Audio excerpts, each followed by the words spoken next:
What's up, everybody? It's bLeeK, and I'm coming in before my new video because I just wanted to let each and every one of you know that I do appreciate that you guys do watch my videos, and hopefully you do enjoy them. If you do, I'd love it if you guys would leave some likes and some comments, because that helps my channel grow and also motivates me to put out more and better content. This has been bLeeK. It's time to watch my new video. Hope you guys enjoy this one, and I'm out. What's happening, YouTube? It's your big boy, big dog, bLeeK in the house. And for some reason, it is 1 in the morning, but I'm in a pretty damn good mood. So I'm going to bring you guys this gameplay where I go ham on these tangos, and I'm just dropping them left to right with my silenced PDW. Doing work, putting it in, just going off on them. My kill streaks are my 100-killer drone, my Hellstorm, and my Lightning Strike. My favorites, you already know that. But I'm going to just get into the topic, offhand, off rip, because that's how I do. But you guys already know this because you watch my other videos. So you know this video is coming from another article. And this article just so happens to be titled, Amateur Astronomers Discover 42 Alien Planets. Planets with Shrek-looking motherfuckers running around. Now, anyways, I'm joking with the Shrek thing. Don't believe that. Don't get scared. Don't tell your kids, you know, all that stuff, because they might actually like that. But anyways, a team of amateurs discovered evidence of 42 alien planets, including one that was massive, humongous, like Fat Albert. It's the size of Jupiter, and it could potentially be habitable. Nah, but it could be habitable. And now these amateurs were volunteers with the crowdsourcing Planet Hunters project, which is like a project they have, and they're new planet candidates, and there are 15 potentially habitable worlds.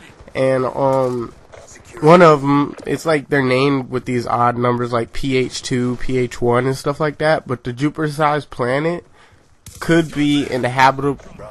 God, I hate that word, man. That shit be getting me. It's like a tongue twister. It may be in the habitable. I'm gonna keep fucking up on this whole commentary, but it may be in the habitable zone of its parent star. So now the thing is that this planet is so big that it wouldn't be habitable itself, but one of its moons would actually be habitable. So they kind of compared it kind of like to the movie Avatar. And they said the planet PH2b was found using data from NASA's prolific Kepler Space Telescope and confirmed with 99.9% confidence by observations with some people in Hawaii. Now it's considered, that planet itself is considered to be way too big to host life. But one of the moons orbiting the planet could be strong candidates. The atmospheric temperature on the planet would range from anywhere from 86 degrees Fahrenheit and minus 126 degrees Fahrenheit. Now that's cold as hell. And I'd be freezing when it'd be like 50 degrees outside. And I'd be all bundled up because I live in the south in Georgia where we don't even get snow, so it's hot year round. So if I were to go to New York, it would kill me. But anyway, they saying that they spotted it by watching the parent star. As the planet passed in front of that star, they could see it then because it was blocking some of the light as it aligned with the Earth, which is pretty dope, pretty cool to me. But I think that's crazy because just think about it. If they discover another planet that we could actually maybe live on, they're going to start trying to send people there. But once we send people there, first off, we don't know what's already on this planet. It could be some kind of alien species there. And if that's the case, what kind of technology could they have? I mean, we could be far ahead of other planets in technology, and we could be the ones that's up there. You never know. But then again, what's if they're far ahead, and it's really like in the movies, and they got laser guns and teleporters and anal probes. Nobody wants to get anal probes. All right, they get enough of that in jail.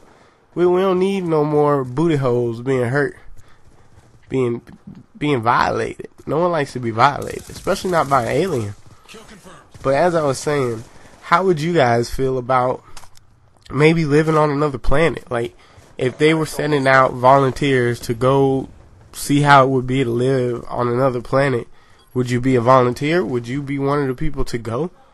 Because that's crazy. Because I mean, there are 48 new alien planets they found, and some of them are actually like life is on those planets. They could have actual water and plant life and stuff like that, and oxygen. So if they were to send people up there, it'd probably be a war too, to see who could get there first, because even though we're all from the same planet, of course, our countries are still at war. So it'd probably be like Russia going to war with us to see who can get there first, and then if they do, you never know what kind of resources they could have on this planet. They could have some kind of material or resource, something that can make something stronger than a nuclear bomb. And then imagine if they bring that back to Earth and wage war with us. How ridiculous would that be? Like, it would really, in all honesty, be insane, because it'd be access to new resources. We might be able to invent new things. You never know what the hell could be there. It could be some sort of plant that could cure cancer just by eating it. Now, that would make loads of people happy. I know it would make me happy. My grandfather has prostate cancer, and I'd be so glad if they could just get rid of it. But then again, you never know. Like, let's say they send people to this new planet, right? And for the first year, things are going good. Everything's fine. Everything's straight. Everything's all good and dandy. But something could be happening, like, to these people, and we not even notice it because it's happening so slow just because they live on the other planet.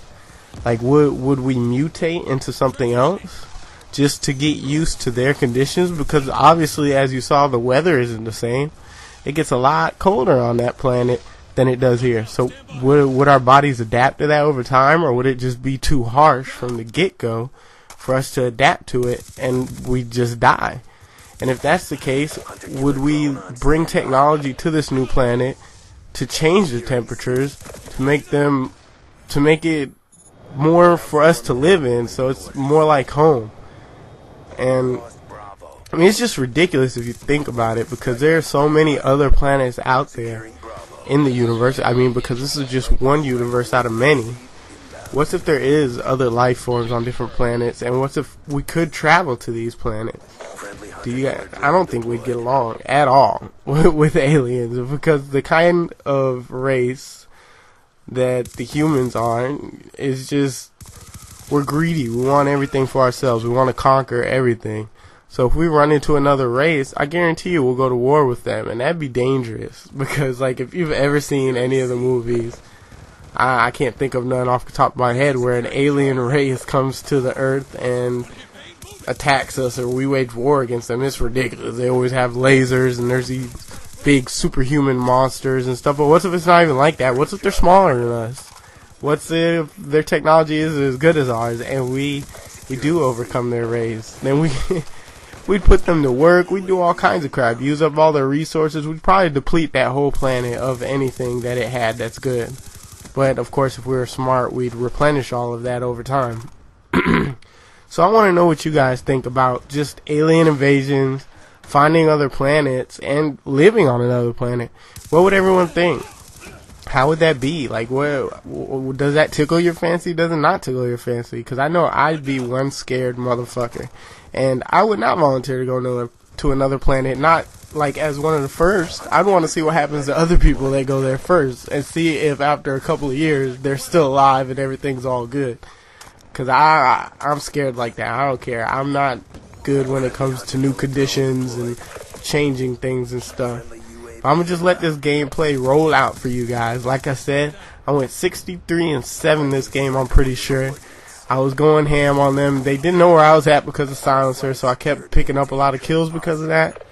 I hope you guys do enjoy this. My gameplays are getting a bit better, so that's good. And remember that you leaving likes, comments, and subscribing to my channel and spreading my videos really does help me out.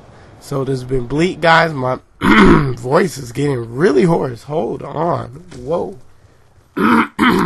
Take a sip of this water. There you go. Now I'm good to do my outro. This has been bLeeK, guys. I hope you guys enjoyed the video, and I'm outie. Mission almost complete. Don't quit now. Hunter Hunter-killer drone on standby. Hellstorm missile awaiting orders.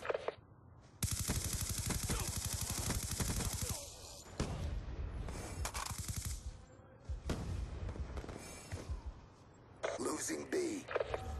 Nemesis 1-1 is wheeled up over... Friendly lightning strike inbound. Hunter-killer drone deployed. Friendly Hellstorm missile inbound.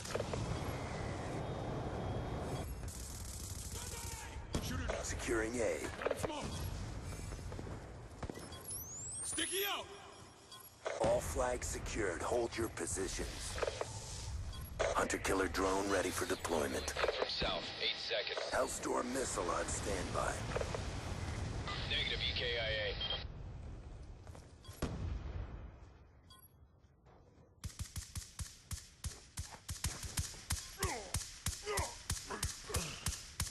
Dropped him.